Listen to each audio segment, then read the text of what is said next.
Ennis, what was yesterday like for you? How do you describe it?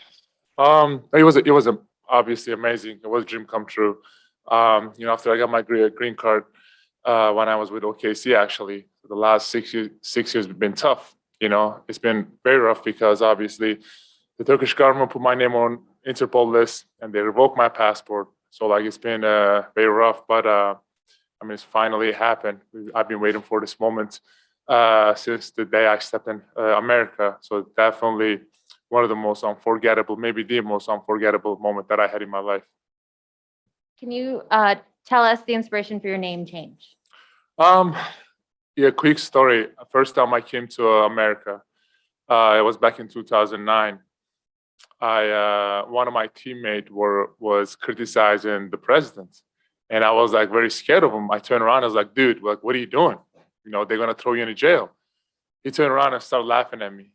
He's like, brother, don't worry about it. This is not Turkey, But in America, obviously, people are very blessed to be in this situation.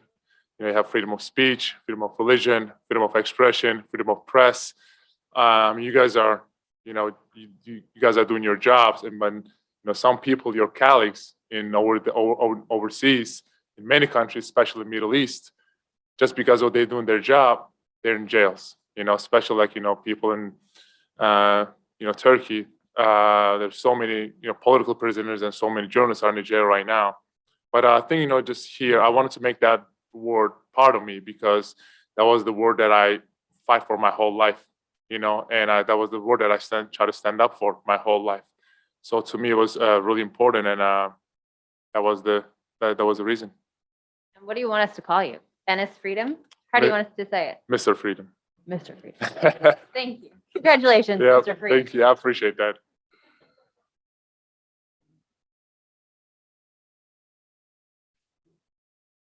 I'm curious as to how much blowback you've received on some of the stances you've taken regarding China. How much what? Repercussions, blowback, the NBA in particular. Just how do you think they view what you're doing? I think obviously, people know me. I try to stand up for the things that I believe almost, and doesn't matter. I always try to stand up for the truth, for freedom, and for democracy. It doesn't matter who it's for or against. And I remember I was doing a basketball camp this summer, and I was signing autographs for kids, and one of the parents turned around and said, "How can you call yourself a human rights activist when your Muslim brothers and sisters in China are getting tortured and raped, and they're in concentration camps, and it's pretty much a genocide?" And I turned around, I was shocked. I turned around, I was like, I'm gonna do my research and get back to you. And the more research I have done, that I've seen, the human rights violations are happening, not just in Turkey, but all over the world, But I think one thing that I'll give huge credit, to my teammates. They've been so supportive, and they are like my family. And with their support, right, I have so much hope and motivation to fight for what's right. And Celtics been unbelievable too. They've been very supportive as well. You had mentioned at the game in MSG you were asked to take off your sneakers. Mhm. Have you got any more response from the league along those lines? I had a conversation with Adam Silver, and I told Adam, I was like, listen, am I breaking any rules? He said no. I told him, I was like, if there is any rules that I'm breaking or I'm violating, let me know. I'll be the first one to follow. And he said, no, you're not violating any rules. And I was like, Adam, you guys are the one that's telling us and encouraging players to stand up for what's right, not just the problems that are happening in America, but all over the world.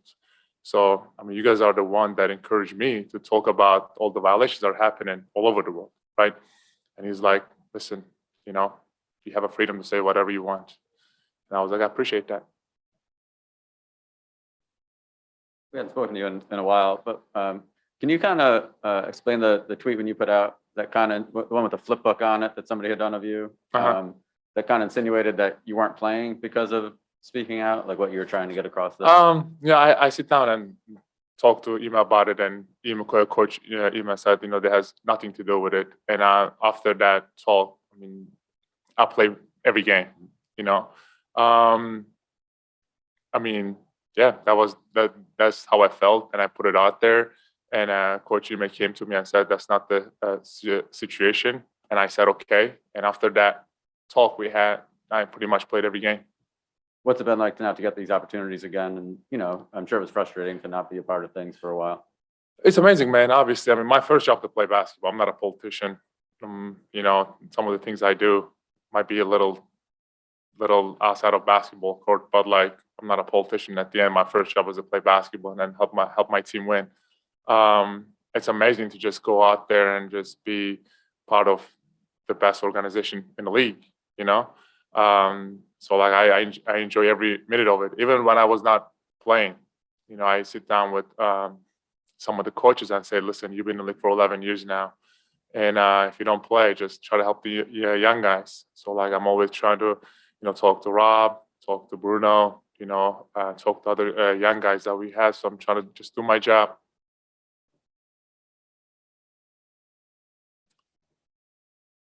And if you did Tucker Carlson last night, is there like a fear that either this book will become political and you might be used as kind of a person who says he loves America in a time where America's being so criticized? Like in the bubble, everyone had kind of something to say about what was going on in America. And you were obviously supportive of that. You had freedom on the back of your jersey. But are you kind of afraid like either side might pull you and go, he's one of us now? I can just tell straight, I'm not none of y'all, but I'm with y'all same time. The reason I'm saying this is like I never had a side. I'm not a Democrat or I'm not a Republican.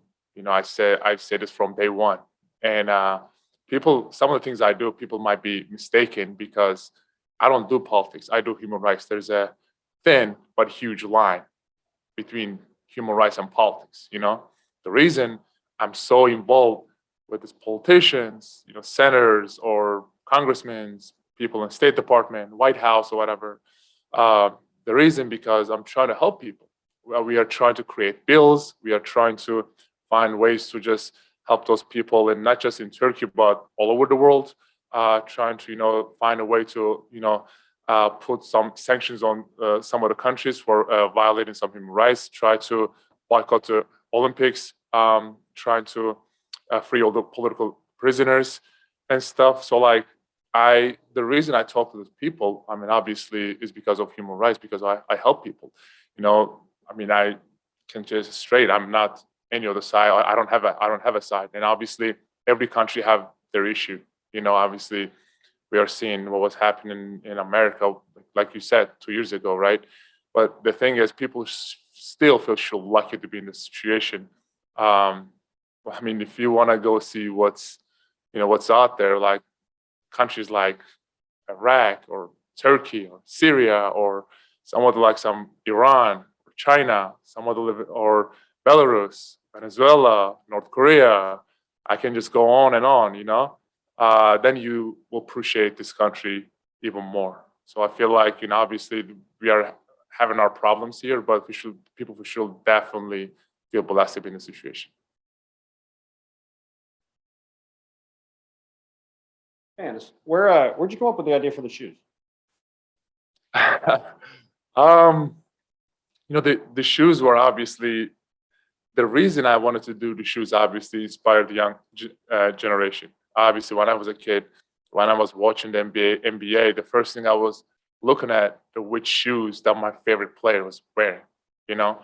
And I think it did bring lots of awareness of what's going on around the world.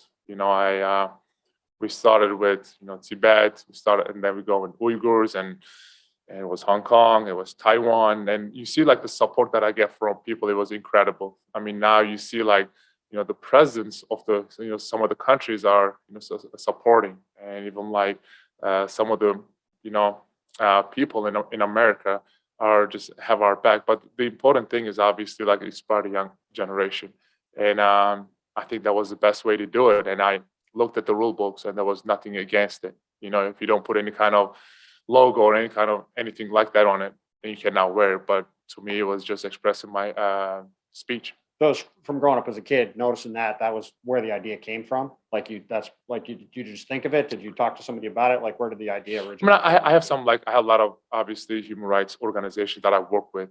But that was totally my idea because obviously when I was growing up, the first thing I was like, okay, what's Kobe wearing? What's, Shaq wearing? What's this wearing? That wearing? Tim Duncan wearing? So like that was the first thing that I was looking at the players' feet.